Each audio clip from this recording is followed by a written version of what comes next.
بیا امتحان کنیم ببینیم چشمات قویه یا ضعیف شدن. اول نور گوشی تو بده بالا، بعد گوشی رو یه جور بگیر که انگار داری از خودت سلفی میگیری، یعنی گوشی از خودت دور باشه، و بعد ردیف 1 تا 5 رو ببین و ببین میتونی راحت ببینی یا نه.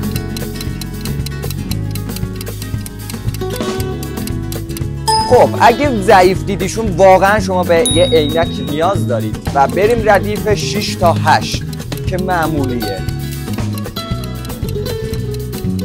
باجی من با عینک هم نمیتونم اونا رو ببینم، یعنی چشمای من معمولی هم نیست. اگه راحت دیدیشون واقعا بیناییتون بی‌نظیره، حرف نداره.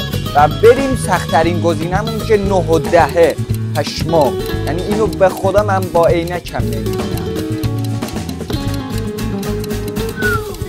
خیلی ریزن. و اگه این دو ردیف هم دیدید واقعا بهتون تبریک میگم، یعنی شما یه چشم عباب دارید، خیلی چشماتون قویه.